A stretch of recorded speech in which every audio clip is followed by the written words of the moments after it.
अस्सलाम वालेकुम। मैं homeopathic doctor Iram Bhatt, vice chairperson COH Pakistan. आज का जो हमारा टॉपिक है वो हमारी होम्योपैथिक मेडिसिन स्पॉन्जिया है। आज मैं आपको स्पॉन्जिया के क्लिनिकल यूजेस बताऊंगी और मैं आपको मुख्तसर तरीन अंदाज में बताऊंगी कि हम स्पॉन्जिया को कहाँ किस लिए इस्तेमाल करते हैं।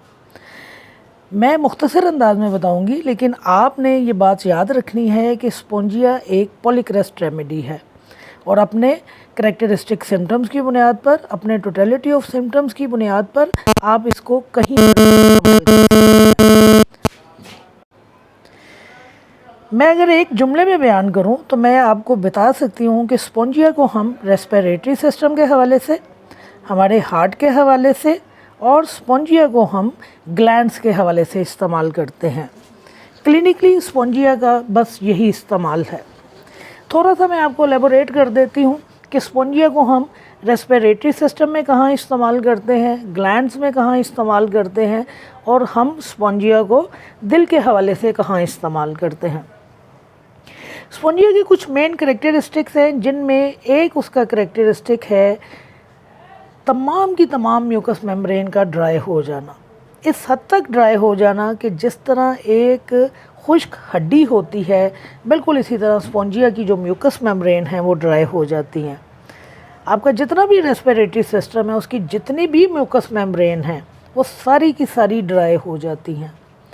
जैसे आपकी ज़ुबान है, आपका फेरिंक्स है, आपका लैरिंक्स है, आपकी ट्रकिया है, आपके ब्रोंकाई हैं, आपके एयर पैसेजेस हैं, जितने भी आपके जो रेस्पिरेटरी ऑर्गन्स हैं उनकी म्यूकस मेम्ब्रेन इस कदर ड्राई हो जाती हैं कि उस ड्राइनेस की वजह से पेशेंट जो है सांस जो है वो आसानी से नहीं ले सकता, खींच खींच के सांस लेता है, बहुत ही दिक्कत के साथ और बड़ी ही तकलीफ़ के साथ सांस लेता है।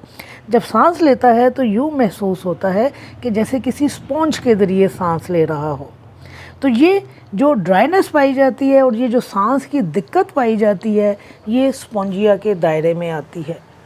फिर स्पॉन्जिया में खांसी बहुत ज़्यादा पाई जाती है, खुश्क खांसी पाई जाती है, बार्किंग कफ पाई जाती है, खुन्नाकी खांसी पाई जाती है, काली खांसी पाई जाती है।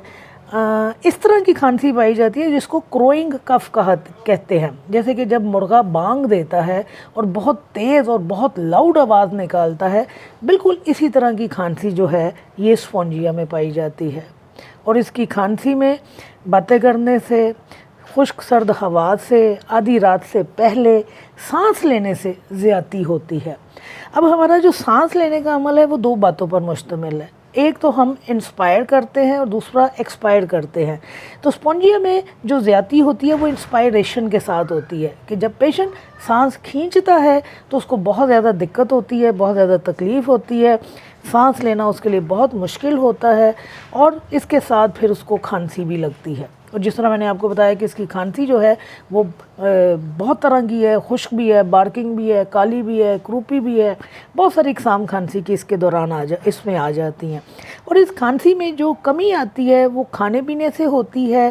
ख़ास तौर पर जब पेशेंट गर्म अशिया का इस्तेमाल करता है तो उसकी खांसी में कमी हो जाती है। खुश्क दमा पाया जाता है, आवाज़ का बैठ जाना पाया जाता है, आपके जो ब्रोंकाई हैं उनकी इन्फ्लेमेशन पाई जाती है, यानी ब्रोंकाइटिस पाया जाता है।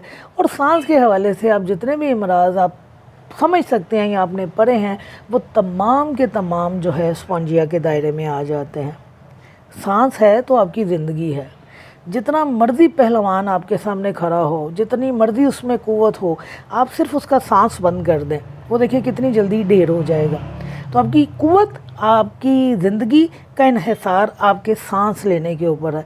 यही वजह है कि जब दम घुटने के दौरे पड़ते हैं, जब सफोकेशन के स्पेल्स आते हैं, जब नींद की हालत में सफोकेशन की वजह से आप उठ के बैठ जाते हैं, जब सांस आप खींच खींच कर लेते हैं, ऐसे कि जैसे स्पॉन्ज में से आप सांस ले रहे हैं, जब आप खांसी करते हैं तो इस तरह की आवाज़ आती है जैसे आड़े के साथ किसी लकड़ी को चीरा जा रहा हो, तो वहाँ पर जो दवाई आती है वो स्पॉन्जिया आती है।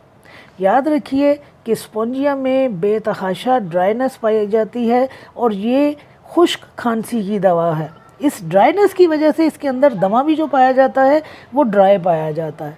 इसकी खांसी जो है वो भी ड्राई कफ पाई जाती है। तो जहाँ जहाँ ड्राई कफ आएगी, जहाँ जहाँ ड्राई अस्थमा आएगा, वहाँ पर हम स्पोंजिया को इस्तेमाल करेंगे।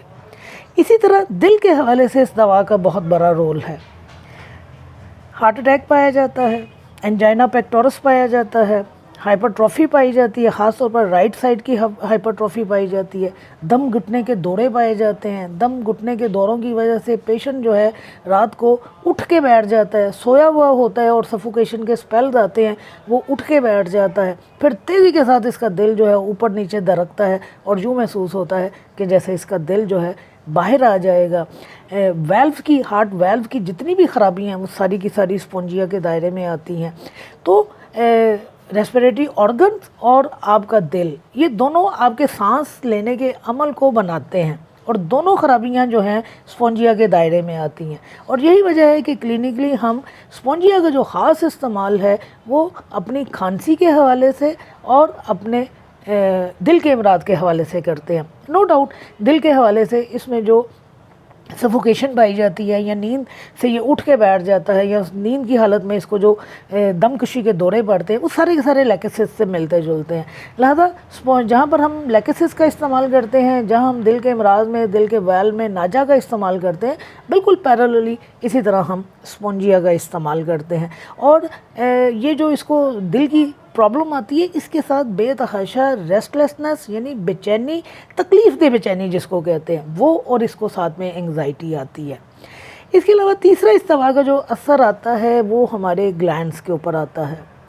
हमारे ग्लैंड जो हैं वो दो तरह के होते हैं, एक हमारे एक्सोक्राइन ग्लैंड्स हैं और एक हमारे एंडोक्राइन ग्लैंड्स हैं। एक हमारे डक्टलेस हैं, एक डक्ट वाले हैं, यानी कि जैसे कि वो गदूद जो अपनी नालियों के ज़रिए अपनी सिक्रीशन जो हैं बॉडी सरफेस के ऊपर या ब्लड में डालते हैं, या वो गदूद जो बग़ैर नालियों के अपनी जो सिक्रीशन हैं वो ब्लड में डालते हैं या वो बॉडी सरफेस के ऊपर डालते हैं। तो ये हमारा जो ग्लैंडुलर सिस्टम है ये स्पोंजिया के दायरे में आता है, और ख़ास तौर पर वो ग्लैंड जिनकी नालियाँ नहीं हैं वो स्पोंजिया के दायरे में आती हैं। जैसे कि हमारा पिट्यूटरी ग्लैंड है, जैसे एड्रिनल है, हाइपोथैलेमस है, थायराइड है, ये ग्लैंड जो हैं स्पोंजिया के दायरे में आते हैं। अब इसी ग्लैंड्स की वजह से गॉइटर जो है इस दवा में नुमाया तौर पर पाया जाता है। अब मैं यहाँ पर आपको बता दूँ कि इस दवा में हाइपोथायराइडिज्म भी पाया जाता है और हाइपरथायराइडिज्म भी पाया जाता है। जब थायराइड की सेक्रीशंस नॉर्मल से कम होती हैं तो उसको हम हाइपोथायराइडिज्म कहते हैं, और जब यही सेक्रीशन जो हैं एबनॉर्मल हो जाती हैं, ज़्यादा हो जाती हैं नॉर्मल से, तो फिर हम उसको हाइपरथायराइडिज्म कहते हैं। तो स्पोंजिया में हाइपोथायराइडिज्म और हाइपरथायराइडिज्म दोनों पाए जाते हैं। दोनों की अलामत आपको इसमें मिलेगी। और ये जो ग्लैंड जो है, जो थायराइड है, ये बाज़ औक़ात स्वेल कर जाता है बहुत ज़्यादा और गर्दन बहुत बड़ी हो जाती है, गर्दन को टच करना मुश्किल हो जाता है। और ज़ाहिर है थायराइड बताते ख़ुद जो है एक बहुत बड़ी ख़राबी है। हाइपोथायराइडिज्म के अलहदा से सिम्टम्स आते हैं, हाइपरथायराइडिज्म के अलहदा से सिम्टम्स आते हैं, लेकिन जो स्पोंजिया है इन दोनों को कवर करती है। इसके अलावा इसमें जो नुमाया सिम्टम्स पाए जाते हैं वो टेस्टिकल्स के हवाले से पाए जाते हैं कि मेल के जो टेस्टिकल्स हैं वो स्वेल कर जाते हैं, उनमें सख्ती पाई जाती है, पेन पाई जाती है और इन्फ्लेमेशन पाई जाती है, यानी ऑर्काइटिस जो है वो इस मर्ज़ के अंदर पाया जाता है। तो ये है स्पोंजिया ग्लैंड्स के हवाले से, दिल के हवाले से, हमारे रेस्पिरेटरी सिस्टम के हवाले से, और क्लिनिकली हम इन्हीं अमराज के लिए इस दवा को इस्तेमाल करते हैं। जिस तरह मैं हमेशा कहती हूँ करैक्टरिस्टिक सिम्टम की बुनियाद पर तो आप इसको कहीं पे भी इस्तेमाल कर सकते हैं, और टोटलिटी ऑफ सिम्टम की बुनियाद पर भी, कॉजेशन की बुनियाद के ऊपर भी आप मेडिसिन को कहीं भी इस्तेमाल कर सकते हैं। लेकिन चूँकि मैं आपको क्लिनिकल यूजेस बता रही हूँ तो क्लिनिकली हम रेस्पिरेटरी सिस्टम के हवाले से, हम अपने हार्ट के अमराज के हवाले से, हम अपने ग्लैंड्स के अमराज में स्पोंजिया को इस्तेमाल करते हैं। कोई भी आप पोटेंसी इस्तेमाल कर सकते हैं, मदर टिंचर भी इस्तेमाल कर सकते हैं, 30, 200 अकॉर्डिंग टू सिचुएशन, आपके पेशेंट की क्या कंडीशन है आप उसके मुताबिक किसी भी पोटेंसी को इस्तेमाल कर सकते हैं। बाकी क्लिनिकली यूज़ जो है वो स्पोंजिया का यही है। खांसी हर तरह की, दिल के अमराज हर तरह के और ग्लैंड्स की बीमारियां हर तरह की, ख़ास तौर पर ये मैं ये नहीं कह रही कि सिर्फ थायराइड के इसके ऊपर असर है, इसका दूसरे ग्लैंड के ऊपर भी असर है जो नाली के बगैर है हमारे का दूध, लेकिन ख़ास तौर पर इसका असर जो है आपके थायराइड के ऊपर है। शुक्रिया।